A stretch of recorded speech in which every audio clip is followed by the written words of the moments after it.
but really glad that you are here to join us today for a webinar on kids, teens, and the privacy patchwork. Amazing. All right, well, why don't we do some introductions? I'm Jodi Daniels, CEO and privacy consultant at Red Clover Advisors, and we're really excited to talk all things kids and teens, which is a very hot topic in the privacy universe today. And I am joined by Shelby Dolen. Shelby, please introduce yourself and tell us a little bit about you and your practice. Thanks, Jodi. So excited to be here today. Jodi and I love connecting at conferences, so it's fun to finally be on a webinar together. I'm an associate in the privacy, cyber, and AI group at Troutman Pepper Locke. I'm based out of Denver, and yeah, I specialize in US data privacy laws and really this niche area of kids and teens privacy law. And I say niche even though it's becoming much more of a behemoth. So maybe it's not so niche anymore because we are just having such a big patchwork, as our title says. So really excited to dig in here today with Jodi. Thank you. This is a really complicated subject. If everyone is trying to figure out how many states we're up to, and I believe we're at 22 signed US privacy laws, you then have this entire sub patchwork of kids and teens that I think in the last flurry of laws that we're going to dive into, now people are starting to realize, oh my goodness, there's actually really a lot here, and sort of this entire subfloor, if you will. A few housekeeping items while we kind of review the topics we're going to cover here today. We are always asked, is it going to be recorded? Yes, it will be recorded, and later this week you will receive the recording. There should be a Q&A button somewhere on the bottom in your little panel. Please feel free to put the questions there. We will likely tackle Q&A, probably not throughout, but likely at the end. And then I have 3 poll questions to make sure everyone is having a good time here. Our topics today, we're going to talk about the new COPPA rules and what that actually means. And then we're going to start dissecting this patchwork, the state privacy laws. We have age appropriate design codes, or AADC, I think is our acronym for those. And then, of course, we have App Store accountability laws, and those are also a little bit different. Sprinkling in, great, thanks for telling me all about these laws. How do I try and operationalize this? How do I figure this all out? And what are enforcement trends and what do regulators care about? Throughout, we're going to provide some of these actionable steps, but just in case you forgot, we'll summarize them at the end and have some Q&A. So with that being said, we're going to start our polling fun with which children's teen privacy area gives your team the most heartburn? Seems appropriate for after lunch if you're on the East Coast. Maybe you just finished your coffee if you're on the West Coast. We try and have some fun. I mean, these are complex topics. We got to make it fun and interesting. Yeah, and too bad there's not an all of the above option Oh, for well, but this then one. everyone would just say I that. So know. we're going to make you pick one. You just get one. Isn't that what happens? Everyone picks all of the above. Absolutely. All right. We are so close. I love the participation. All right. End poll, share results. We have just under half struggling with age verification and age estimation. And then we have about 19% with cookies and tracking technologies, with parental consent mechanisms, then risk assessments and DPIAs, and finally, kind of vendor and ad tech management. So, with that being said, Shelby, you just tell me when you want me to kind of move along to the next Yeah. slide, and I will be your slide shuffler. Awesome. Thank you. We couldn't do a kids and teens webinar without starting with COPPA because that's what everyone knows. But we actually have updates, which is crazy. For the first time since 2013, we actually have amendments that recently went into effect in April. And so if you're in this space where you have customers who are children under 13 or users under 13, then you should consider some of these updates. I listed a few of the big ones here. One that really should be in consideration is you now have to have separate verifiable parental consent for disclosures. Back before these amendments, you could have one consent method but now you have to have multiple consents, which can really become a big issue if you're using some sort of consent management tool. And disclosures also means disclosures through cookies or tracking text. So considering how you would get consent there. COPPA updates also included expanded definition of PI, which now specifically includes biometric identifiers and government issued identifiers. There's stricter data retention limits. There's a mandatory written information security program. And then finally, another really, I think, difficult piece here is that your privacy notices now have to identify specific categories of third-party recipients, which can be really difficult if you are using cookies or tracking technologies. One of the key pieces that I'm going to come back to today is how are all these laws tying together? So if I list a third-party recipient in my privacy policy, am I admitting that I'm selling data of children? And is that going to trigger any requirements under some of these other laws I'm about to get into? So really think about how these requirements all tie together. Jodi, can we jump to the next one? Yes. This is one of my favorite charts, everyone. I The try to keep it gold right updated. here. Um, this, I like to start by breaking these laws down into four categories. We have our age appropriate design code acts, AADCs. And then I actually include a second category, which I just called children's data privacy laws, because they have a different application. They rely on a knowledge standard instead of a reasonably likely to be accessed standard. And so I do keep those separate, and Arkansas and New York have those laws. And then really the big category here are consumer privacy laws that include specific requirements for children's and teens data. And this is a larger group. Like Jodi mentioned, we have 22 laws signed currently. As of today, it could change tomorrow. And more than half have children's data requirements that usually impose larger obligations around consent, restrictions, purpose limitations. And then the last category, I call the age signal bills. We have 5 of those currently, and there's been a lot of hubbub around Texas's, so we'll get into that. But that's the fourth category. Jodi, can you go to the next slide with one of my lovely Yes. charts? But can we explain the stars? Because we have two Ah, states that have special stars. we do have special stars. So California has a star because when its law was enacted, it was almost immediately enjoined for First Amendment concerns.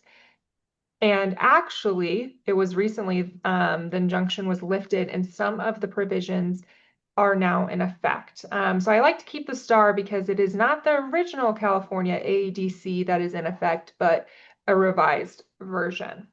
And then the same for Texas. It was enjoined right before it was supposed to go into effect back in December. And now it's kind of up in the air whether it will go into effect as of right now. But those are what the stars are for. And for us non-attorneys on the call, Yes, enjoined means, not in effect. there we go, everyone. Thanks, Jodi. Yeah, so not in effect. It is, not enforceable right now. All right. All right. More states for you. Yep. What I find to be one of the most challenging aspects of this patchwork is actually because these states have variations in their age thresholds. We couldn't just all keep it under 18. We have certain states that have under 15 requirements, under 16, under 17. And so I created this chart just because I'm a very visual person. And so this helped me kind of think through where there's certain alignment. And this chart includes AEDC laws, it includes children's data privacy laws, and it includes consumer privacy laws, but it doesn't include the app stores, which are all under 18. So, And this is actually, I think, super helpful because I don't know about everyone, but it sometimes is it the under? Does that mean it includes the 15-year-olds or also the 16-year-olds? And sometimes how they're phrased can be confusing. A visual chart like this is very, very helpful mhm. and really ties into what I was going to share a little bit next. If you think about this chart, this is a lot. First off, thanks for for picking purple, my favorite color. Love that. And this is, as you just said, it changes so much and fluctuates, which means a company has to understand the data that you have. Your scope has widened. I talk to a lot of companies and they think it's just 13. Mm-hmm. And then maybe they were familiar with CCPA, where it raised it to 16 in certain situations, and you highlighted selling of data. And I'm excited to come back to that, and we're going to here soon. You have some states that are 17 and some states that are 18, which means you have, before you can even figure out what to do, you have to know who your base is. And I recall we once did a data inventory for a company who it was a B2B company, and they thought, oh no, we don't have any kids' data. Mm-hmm. And actually, they realized who their customers were and then identified through the data inventory, oh my goodness, no, we actually do have data. Their obligations as a B2B service provider might be a little bit different. I just use that as an example because it's a company who really didn't think it had kids' data, and actually it did. Which, if you think about a data inventory and you think about where do I get started on any of these laws, you have to have an understanding of who your people are and where your data is coming from, in which age group. And then you can start, oh, okay, we have apps and the apps are for these people, or we have mobile and it's for these people, or we have this service for parents and this service for kids. A conversation I heard last week, I was at the Future of Privacy Forum. It was an ed technology company conversation. Well, some of that might be targeted for schools. They also have a parent side and parent and child side, which means part of their business is one way, part of their business is the other way. Get started by understanding who your users are, because then you can start mapping all of the data that you have to the ages and begin your fun that Shelby is going to now walk us through. Yes, so much fun. And I actually love that the way we're doing this webinar is we're walking it through the same way I would walk it through with a company or a client of we have to determine what laws apply. We need to determine what user ages apply. And then that way we can figure out, okay, what's our legal landscape here? As I mentioned, one of the big laws is California's Age Appropriate Design Code Act. And again, because it had the star, it was originally enjoined or not in effect, but the court actually reversed it in part this past year. And so on the slide here are the key provisions that will move forward and are in effect. These include age estimation, having default privacy settings that are to the highest level of privacy for that user group, having certain types of privacy disclosures drafted towards children, which I don't know if too many of you read privacy disclosures, but they absolutely are not even drafted for real humans most of the time, I feel like. So how are we supposed to draft them for, under 13, under 15? So that's a real consideration. You have to provide an obvious signal if a child's being tracked. They have to be able, children or their parents have to be able to exercise certain privacy rights. One of the big prohibitions that we see kind of across the board, it just depends on the laws, is not being able to collect, sell, or share precise geolocation data unless it's really strictly necessary. And when geolocation is being collected, you have to provide some sort of signal. And then lastly, if you are doing age estimation and you collect data, you can't then go and use that data for another purpose. It can only be used for that age estimation. So California really sets the stage for what's required under age appropriate design code acts. And we can go to the next slide where I'll just quickly kind of go into Nebraska and then Vermont, who have similar requirements. Nebraska's AEDC, interestingly, the legislators actually just passed an amendment to the applicability where now it's going to apply to a company that has gross revenue in excess of 25 million or processes the personal data of 50,000 or more consumers, households, or devices. This is a pretty broad applicability. It really can capture quite a few companies. And it was interesting that they passed an amendment this year to make it capture more companies. As part of Nebraska, you have to create tools for minors. You have to provide children and parents with an ability to submit privacy requests, and so some similar requirements under Nebraska. Shelby, I'm curious, can you share a little bit where we talk about covered online services? Is there an example of a few of the types of online services that qualify? Yeah, I think one of the best places is actually going back to COPPA because COPPA has a definition of online service, or not a definition, but in their FAQs online, the FTC has actually listed examples of what would be considered an online service, and it's really broad. You have to think about any sort of online tool, feature that's going to be offered to minors. So you mentioned ed tech, so anything involved in the educational space, social media, um, even things like accessing a food app or shopping. That comes up with a lot of clients where they have users under 18. It's super broad. So really, I think of it as anything online. Okay, that's really helpful to know. Awesome. How about our So friends in Vermont? Vermont, which rumor is they're about to pass their own consumer data privacy law. So could be number 23.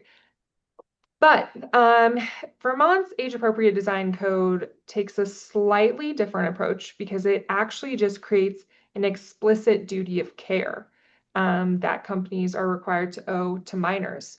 So this is, a duty of care is actually a legal standard and it goes beyond just compliance. It's saying you have a broad application, you have a broad obligation to act in the best interests of young users. And then it goes on to actually specify some of the requirements. Again, similar default privacy settings, certain types of disclosures, data and design practices. And so it's, again, yeah, similar to California and Nebraska, but with that duty of care. All right. And our last AACD.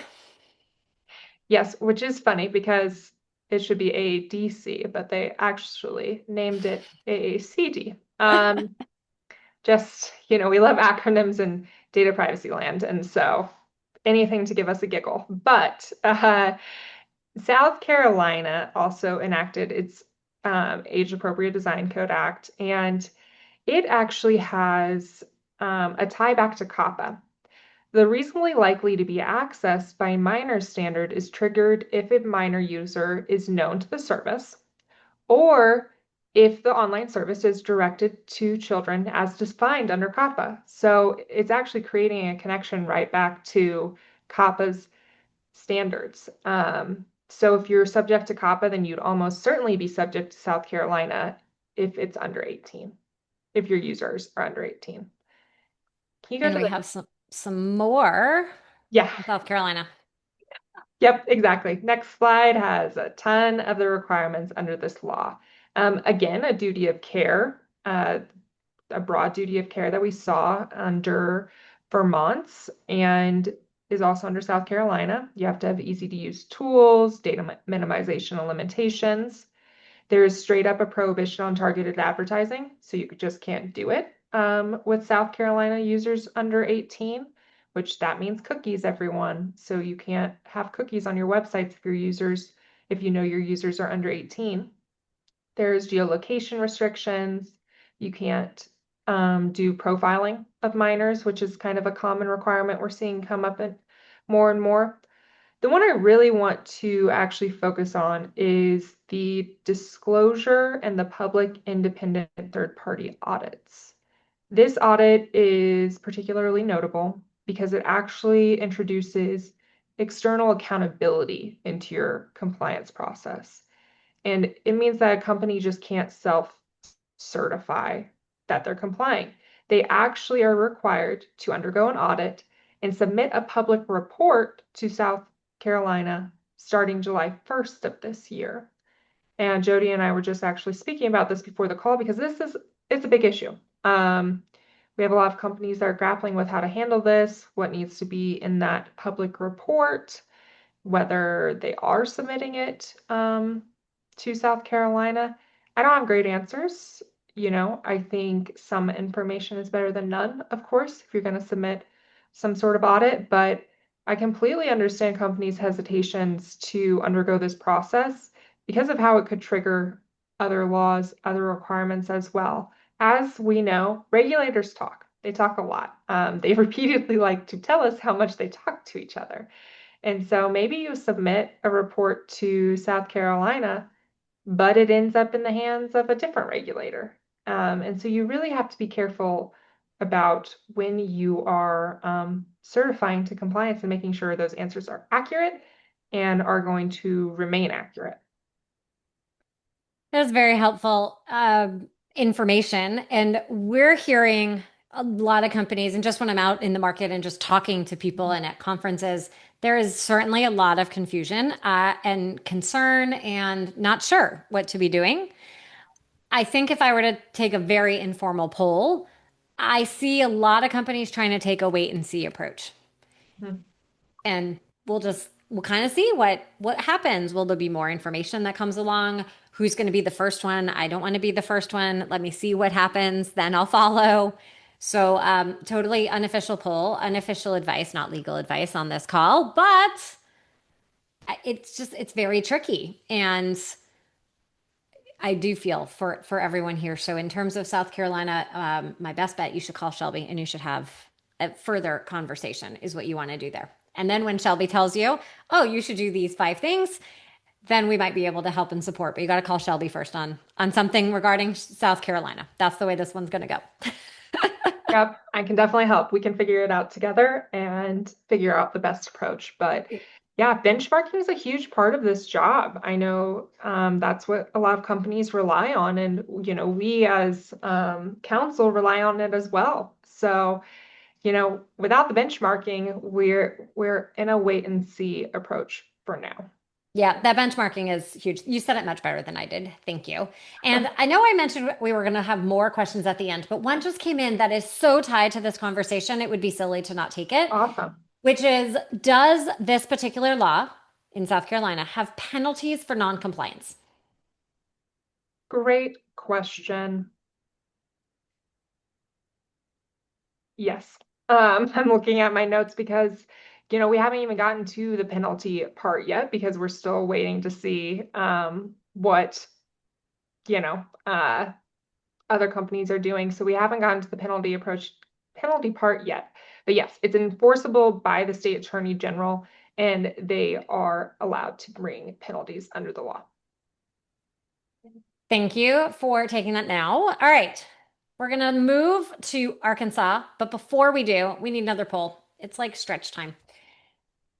All right.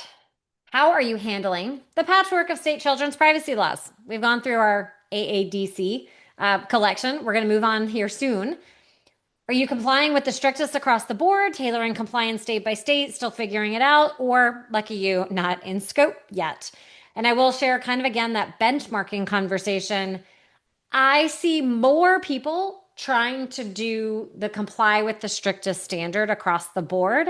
That's the one that we tend to see the most because operationally that works best for them. That is actually easier for them and to ensure compliance.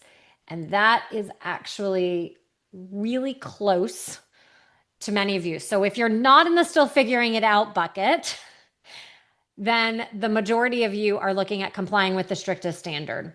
So for those of you still figuring this out, you have a little bit of some benchmarking to help you in that approach. Shelby, anything Yeah. you want to share about what you're seeing here too? I actually want to jump back to the penalty because I remembered why South Carolina has such significance when it comes to penalties. They actually have under the law where officers and employees can be held liable for willful and wanton violations. So that's huge. That is not a type of penalty we actually see under other privacy laws. I knew my alarm bells were ringing, but I just couldn't get there fast enough. It's hard. There's so many different Yeah, laws. but We South all used to Carolina, know them. I used to call them the base five. And right? Yeah. California are 3C states, and then we have Virginia and Utah. Now when you start looking at the comprehensive laws and then the children's subset under it, we are really nearing 40 laws. It's very tricky. Yep. So South Carolina definitely from a penalty perspective is really big. And so I understand companies' hesitation with the public reports and the requirements under that, especially if their officers and employees can be held responsible for what they are committing to. So just wanted to go back to that. Like I said, I'm a bell Absolutely. for I'm ringing. so glad that you did. Okay, so back to where we were. We are now in the children's data privacy laws, which is that second category on the chart, which is Arkansas and New York. Arkansas actually goes into effect 2 weeks. It's crazy that July is just around the corner, but Arkansas's law, again, it applies to operators of websites, online services, applications, or mobile apps that are either directed at children or teens or where they have actual knowledge that they're collecting personal information from children or teens. What's interesting about Arkansas is they have under 13 for children and teens are 13 to 16. So they have different requirements depending on which age group you're in. And I'm sure for under 13, most of these laws basically say you must comply with COPPA, but sometimes we have the laws built on top of COPPA's requirements. Um, Also under the law, collection must be consistent with the service or the relationship you have with the child or teen, which is pretty consistent across the board. And then there's the collection for purposes of targeted advertising. It has to be consistent with certain collection and retention requirements under the law.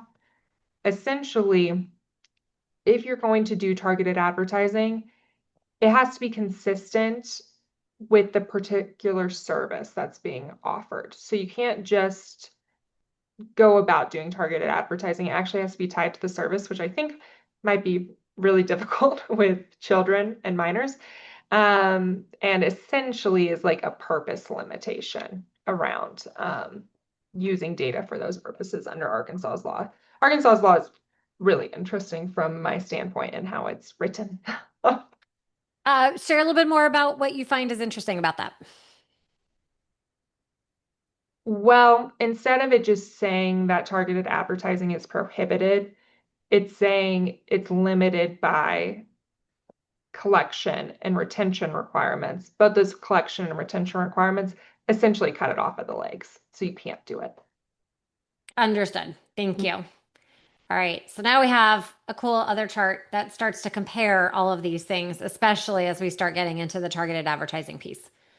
Yes. Again, told you I was visual, love a chart. So trying to keep track, but you'll notice I have so many footnotes here. I actually keep the charts on my LinkedIn. So go ahead and go look at my LinkedIn where you can actually see the footnotes associated with the different answers under the boxes.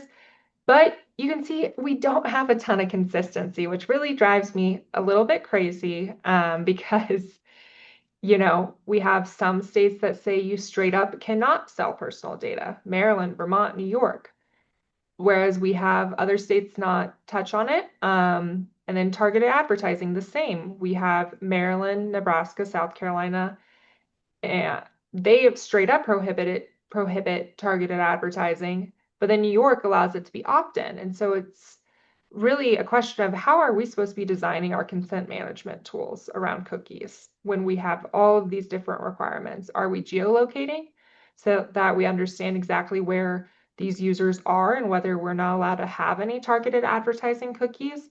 Or are we just doing a blanket turning cookies off for users under certain ages? It's a really difficult area for companies right now. Other requirements that we've talked about include geolocation. Most of these laws, the reason they're yellow is because you are not allowed to collect precise geolocation data unless it's strictly necessary for the product or the service that's being offered. So maybe, I have worked with companies that have apps that track locations where that's the whole purpose of like you're on a map, you're trying to find, certain treasure or, uh, you know, things like that, where you really do need the geolocation for the service and the product to work. Maybe that's going to fly under some of these laws, but for others, it might not. And so that's where you kind of need to look at whether there's any exceptions, especially if you're using it for like a security or safety reason. But yeah, And I Shelby, don't, before you continue, a really common one that yeah, companies might use, and I think this is going to be the teen market. Maybe there's an app and they're trying to find the actual store, a retail store, a food yeah, store, a fill in the blank, anything. I'm trying to find the closest one. That often needs absolutely. the precise geolocation to be able to do so. What are your thoughts on that use case, if you can share? Yeah, I think, you know, if I were the company's counsel, I would try to make a really good argument that it's strictly necessary for that product or that service. But Thank you. yeah, again, it depends on Because I each imagine law. we have a lot of companies Yeah, on the call that might feel, well, but we're using it for that particular scenario here. yep, yep, absolutely. And some of these laws, you can, collect the precise geolocation, but then you have to give a signal, some sort of notification that pops up of, hey, we're collecting your geolocation, which we often see through, apps on our own app store where we opt in or out of precise geolocation. So something like that may be required as well. Again, going back to like the scope of what laws apply to the company, though. Okay, luckily, no private right of actions for any of these laws. We do have similar damages across the board with negligent versus intentional violations, except for what we talked about with South Carolina, which is why it just says yes with a footnote. Important, only Maryland has a cure period. And so as soon as these laws are enforceable, you don't have time to try to fix your compliance. That's essentially what a cure period is. So hopefully that's helpful in terms of how these requirements vary. Again, it really just goes to it being such a patchwork in this area right now. And someone asked about the numbers that are here. As a reminder, those are footnotes, and you can Mhm. find the full charts on Shelby's LinkedIn profile. Is that correct? Okay. Yes, that So is correct. And I'm hoping since now the legislative season is wrapping up finally, that I'm going to push out updated charts as well with some of the newer changes we've had because I last pushed them out in December. And of course, we've had a ton of changes since then. So it's very hard to keep up yeah, with them all. So go follow Shelby. You can go grab these charts and see them, and make sure you make a note to go grab the new ones. yep. Actually, yeah. Anything else that you wanted to cover here that we didn't? I feel like we got them all. No, Okay. no, lots of requirements. Yep. So I kind of teased with our poll about how are our companies trying to manage this. Are they going state by state? Are they trying to take the strictest approach possible? We see more companies try and create that one playbook, building to that strictest rule. You know, it says 50 one-offs here, kind of a play of imagine you have 50 different states with 50 different ways of trying to do it. That's just very challenging. And we truly are at 22 states. And when we start thinking about kids underneath it, some of it has kids. And then we have all the other laws that we've been talking to. Really think about how can you create a central playbook that's going to work depending on if your organization has a parent and then subsidiaries. Does each subsidiary do something a little bit different? I have seen in that approach as well. And then the last is depending on the kind of business that you're in, I will say that might be one of the exceptions is if your business would be significantly negatively impacted by some of these changes, then sometimes those companies are trying to balance that privacy risk with the business risk. And sometimes that lends itself more to we need to operate our business. We're going to take whichever states we need to. Just understand that increases the risk from a privacy and compliance standpoint in case you miss something. Geofencing doesn't always work properly. There's some risk into taking that particular approach. Now, the last chart we just had talked about fines and some of the requirements. The reality is each of these have a long list of requirements, and some of those were covered like disclosures and opt-in. We kind of call those controls, privacy controls, and you want to really think about each law and each of the requirements that are under them as controls. And then tie that to maybe what you're already doing. I'm talking a lot about data inventories and privacy impact assessments are another area that you're going to want to be doing, or privacy rights. You talked about consent, where you might need to have consent. Those are controls in our mind, and you want to tie each law to those and what you're doing. Maybe you already have something in place and it just needs a slight tweak. Maybe you don't have something in place and you need to adjust that going forward. And then don't forget to name an owner when you do this. This is one where committee might be involved. You might have multiple stakeholders. Decision by committee is going to make this a very long process. Someone needs to own. And then thinking about there might be technological changes that have to happen versus a disclosure and who's going to own which part. So imagine a work stream, a project, deadlines, due dates, and very clear instructions to each team on what it is that needs to happen. And then making sure that communication's actually happening throughout. Because if legal makes one change in a privacy disclosure, they need to make sure that's what actually happened on the product side. Maybe product thinks that's what's going to happen. Oop, they make a tweak. You want to make sure it actually matches to, again, what that disclosure is saying. And the dates just keep coming faster than, we're already almost at the halfway point to 2026. I don't know about you. I feel like I blinked and poof, here we are. Think about deadlines and working backwards. If you're going to file those reports, if you're going to need third parties to assist you, if you need the product team to do one thing and then legal gets their turn, if you have to make a website update, sometimes that's a really easy process. For some companies, that's a really long and cumbersome process, and you have to make it through a queue and the next update. Be mindful of all of the areas that will affect your company and make sure you put them on the calendar. We once had a small company who didn't realize, newer people on the team, that there was an entire process and security checks and everything that had to happen, and that prolonged their release. Understand everything that has to happen and all the stakeholders first so you can create that really strong project roadmap. And then you'll make sure that nothing is missed and you'll meet all your deadlines on time. Now let's send it back to Shelby on Alabama, Louisiana, Texas, and Utah. Yes, this is actually my favorite topic right now, because I think of it as like the hottest topic in children's privacy law currently.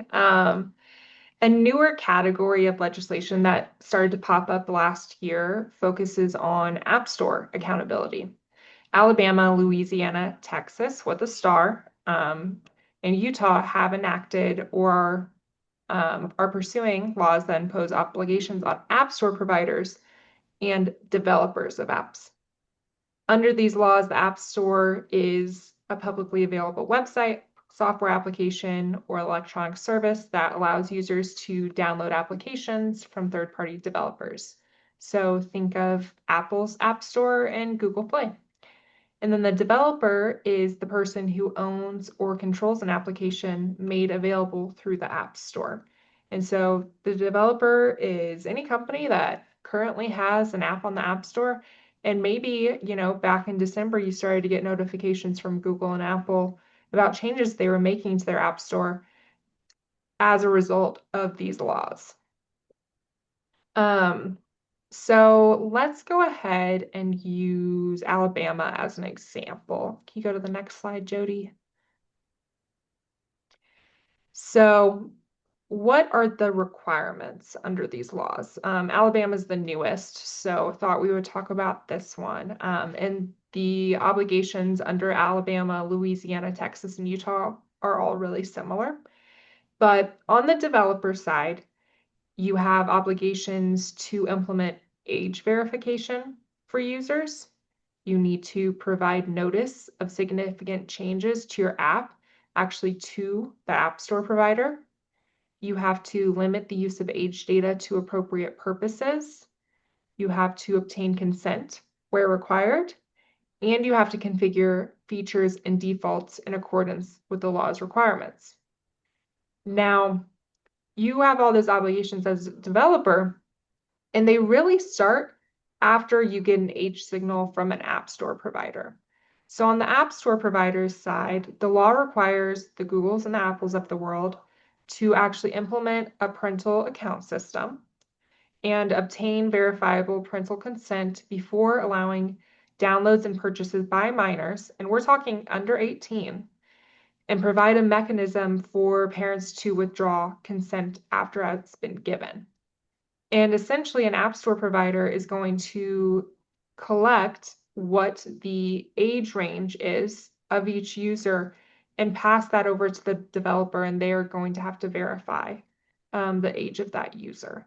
And so it's almost like the app store providers are the gatekeepers, where they have their own affirmative obligations, but then developers also have a list of requirements as well, with providing appropriate content and controls to minors.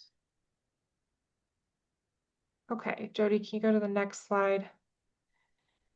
So I mentioned earlier, and the reason Texas has a star next to it, the Texas law was actually supposed to go into effect, I believe, January 1st of this year. And so back in December, we were getting a lot of updates from Google and Apple to issue, new requirements for companies to try to comply with Texas law.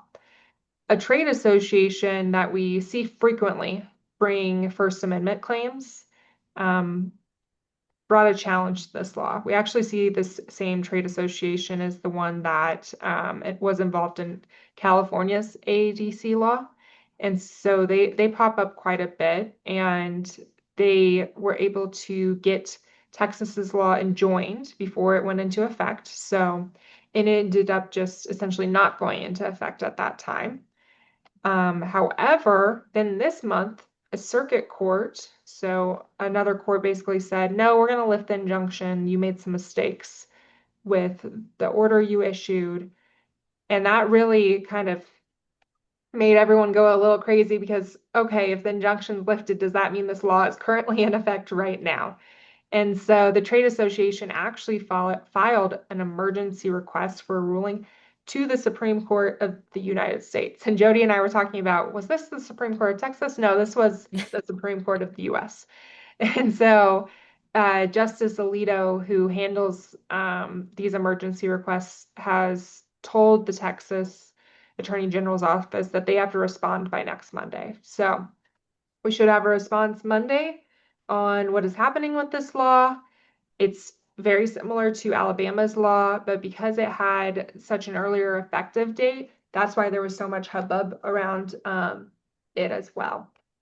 Now, Utah, with their similar law, the same trade association has also filed suit challenging that law. And so we're waiting to see the outcome of this one as well. So despite these legal challenges, companies, I would say, shouldn't assume they're off the table. Alabama passed its law after Texas was enjoined and Utah was sued. And so it's clear that legislators are interested in these laws, and they may be able to revise the laws to address some of the constitutional concerns. So we're kind of in a wait and see approach, but also it's important to consider how this is going to impact your compliance. All Okay, right. California. So California I include in this list because it's very similar, but as California does, it diverges from the norm.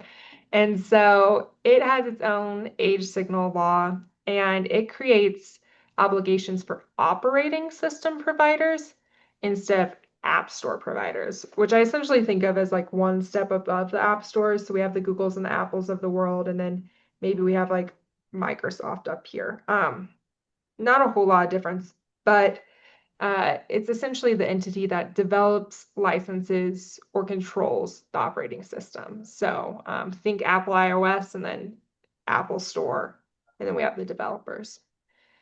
So the biggest issue that I see with this law and these other laws I've been talking about is actually how they trigger the AADCs, the children's data privacy laws, the consumer privacy laws that I've been discussing today.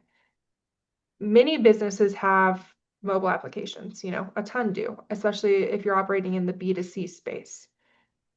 However, those mobile applications may not be directed at children or minors. And maybe currently they have no method of knowing if children or minors are using it. And in the past, this has really eliminated children's laws from applying. oh no, we just have a general mobile app. It's mostly used by adults. We don't know if children use it. They shouldn't be. It's not for them. With age signals, this is going to change things because an app developer is going to have no choice but to receive signals from the App Store or the operating system provider. And if those signals identify that children or minors are using the app, the developer now has actual knowledge. And that's going to trigger these other laws. Um, as you know, I've been saying with the other laws we've been talking about, a lot of the applicability standards are if you have knowledge that a child or a minor is using your app, your website, your service, then this law is going to apply. And now you're going to have direct knowledge through an age signal. And so I find that super interesting that these laws are directly going to impact that knowledge requirement. And California, they don't miss anything. Even in the law, they directly state that an age assurance signal sent to an online business can provide actual knowledge. So they're stating exactly what they're trying to do there. They're like, yes, we know we are identifying that this law is meant to provide the age information that can trigger other laws. So this is big. I think this is really big. That's why I call it a hot topic, because what about the apps that aren't for children? And you do start to receive age signals that you have children using it. Do you implement some type of age gate? So that you can stop users from using it? What are those steps that you can take? Do you try to make it really unappealing for children to use so that you're not getting those age signals? Um, you know, what is interesting is like a law like Vermont actually says if you have actual knowledge that under 2% of your users are minors, then our law doesn't apply. And so maybe we'll see some of those exceptions peek in more where there's actually like percentages tied to an actual knowledge standard. I just find it really interesting. And I also want to talk about penalties because another big impact could be in the enforcement space. When we went back to my chart and it showed, $2,500 per negligent violation or $7,500 for intentional violations. If a business receives an age signal that says children are using your app, are we now jumping to an intentional violation if you choose not to comply? Because now you have knowledge. And so now we're triggering a much higher penalty, and that's per violation. So, every time you're violating that law with every user. And so this is really greatly increasing the risk. And so I think companies really need to be thoughtful around their mobile applications. That was a lot. I It is a get on lot. a It's also soapbox about it. really big.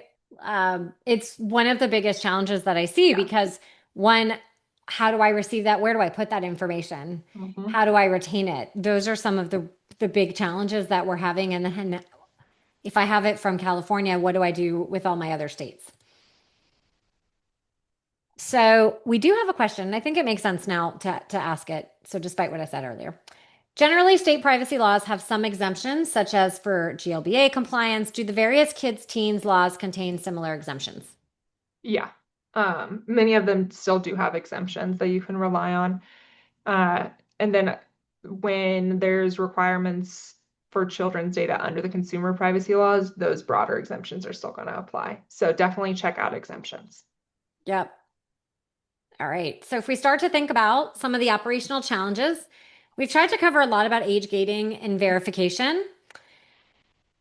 Consent management, this is a big one. You might have parents, you might have kids. Companies are likely going to need to make a decision on how to do that if you have both together on the same platform. You might have a more parent corporate platform and super separate kids platform. That might be a little bit easier to separate, but you might not be able to do that.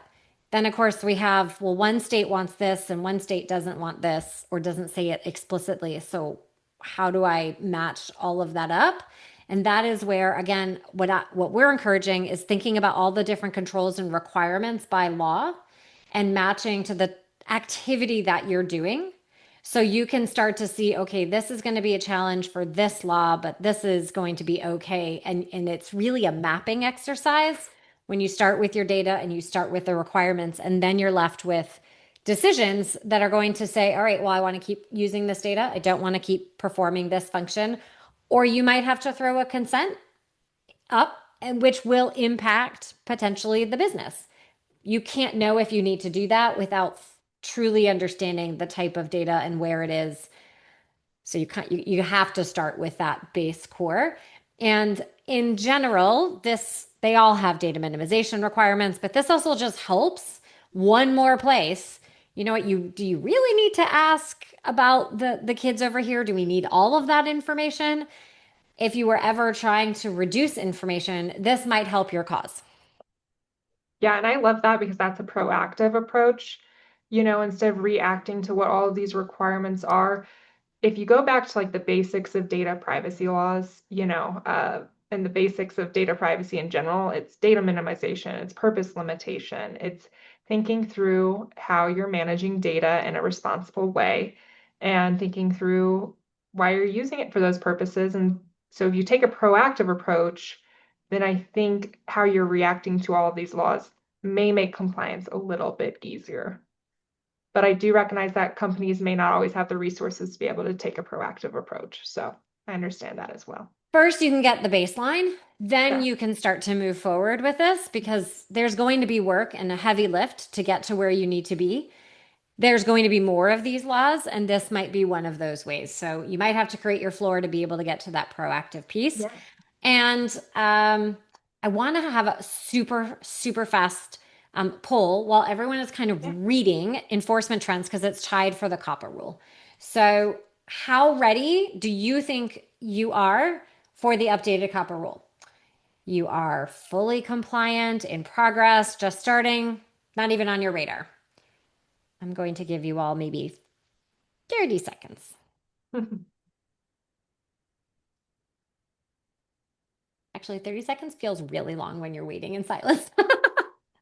10 seconds. Yes. All right, I'm going to wrap it up and share where we are. Just under half of you are just getting started and trying to figure out how this new COPPA rule is going to impact you. Then about 26% of you not on your radar yet.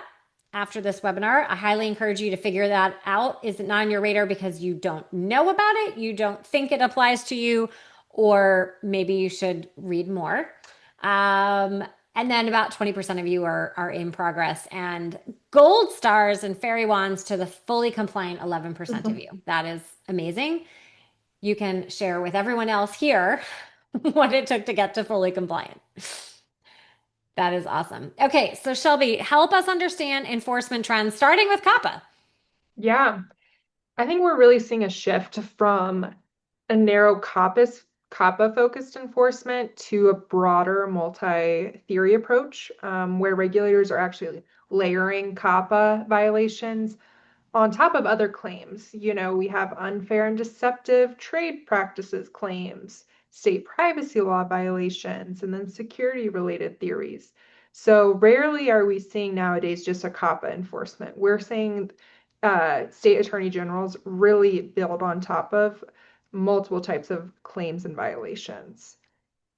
I think also the actual knowledge standard is being interpreted more aggressively. And that kind of goes back to my point about how are you going to deny that you don't have knowledge of users being minors and children with all the tracking capabilities nowadays? If you do have a mobile application, you're going to get age signals. And so I expect enforcement agencies to start to interpret this more aggressively. And, the FTC has actually taken that position in several enforcement actions recently, where they stated that companies should have known based on the nature of their services that children were using them. And based on that content, based on internal communications, being aware that users were children. So I think this kind of effectively moves it to more of a constructive knowledge rather than an actual knowledge standard. And so is something to really be aware of. And then, even in enforcement, we're seeing it less from a reactive to a proactive approach. rather than waiting for complaints or data breach notifications to trigger investigations, we are seeing regulators create task forces, conducting investigative sweeps, scanning platforms for compliance issues. You know, we have a lot of AG's offices who hire tech companies to actually scan websites and figure out if they're in compliance. And I think where we're really going to see a lot of enforcement is with state AG's offices. You know, the FTC is a little limited right now because I think they only have two commissioners, but whenever you talk to regulators from states, they always bring up children's data as a high priority. It's always a big concern. And they actually have the ability to bring claims under their own laws. And I think you can actually expect them to bring alleged violations of COPPA as well. They do have that authority. So I think we're going to see that type of enforcement a lot more. I would agree. I think this is when it comes to kids, while these are complex and not always really clear, there is very little wiggle room when it comes to kids. Mhm. Regulators care greatly about kids. Now, how to get it to a law that companies might like and parents might like, and that might be questionable. But when it comes to actually protecting kids' data, that is very important. Actionable steps. We are so glad that you were here with us today. Please make sure that you are following Shelby so you can go grab all of those amazing charts out on LinkedIn. And, what can you walk away with here? Well, we can't change the laws. And they are not easy, for sure. The very first place that we would recommend is figuring out the scope of these laws to what you are doing by age, by children, what constitutes your age, your apps, just everything. You need to kind of do just a full scoping analysis. And then from there, you can figure out, well, what are you providing? Do you need to provide that to children? Do you have gray zones where you're not really sure? Maybe you can change what that's going to look like. So you're less in a gray zone and that might help you more. Then really be thinking about your consent architecture. I mentioned it before. You have to be mindful. Are you sort of blended where you might have adults and kids? May you have a separate infrastructure where it's designed just for kids? Then think about also in the scoping part, and Shelby, you mentioned this, right? Any exemptions that might fall for you. And you have to look by state because they are not, again, all the same. And so be thoughtful to that. Then, of course, you're going to know all your data. So you can't really comply with any of these laws unless you understand your business practices by process and by data type. From there, you can start doing all the disclosure requirements that you mentioned, figuring out, we just talked about the consent piece and internal, so that as products and services keep evolving, this piece isn't just a one and done. It's part of the business overall, which might include collecting less data, right? The least amount of data is always going to be helpful. And in some cases, it might really be imperative in this situation. And thinking about that privacy by design, that's how you get this sustainable and not just the floor in this one time project. It's a lift to get to where you need to be. But how will you think about a privacy forward approach? Because again, there's just no wiggle room when it comes to protecting kids. Shelby, what would you add for any actionable steps? I really think this captured it all. I think, you know, because I'm coming from the legal side, it's so important to, you know, I think a lot of companies struggle with determining what laws apply, and that's just a great first step. You know, you don't have to boil the ocean if you can figure out what the thresholds are for each of these laws. If you can narrow it where you can, then do that. You know, because all these laws do have different thresholds. And so I recommend not always just saying, oh, we'll just comply with everything. You know, take that additional step to figure out what you actually need to comply with. Yeah, that's really important. So when I see that all encompassing, it's the parts that apply to you, not necessarily everything that's out there that wouldn't apply. It's really Yeah. important. So, as a friendly reminder, this is just going to keep on going. Please make sure we put out content. Shelby puts out amazing content We are so grateful for your time here today. You will receive a survey. Please do fill that out. Shelby and I really want to hear how valuable this was for you. The recording, for those of you who didn't hear at the beginning or in the middle, it will come out later this week. And we have a plethora of more content if you find privacy and content fun and exciting. And then, of course, here is our contact information for you. Thank you, everyone, for joining us here today. We are so grateful for your participation. Thank you, everyone. Thanks, Jodi. This was great. Thank you.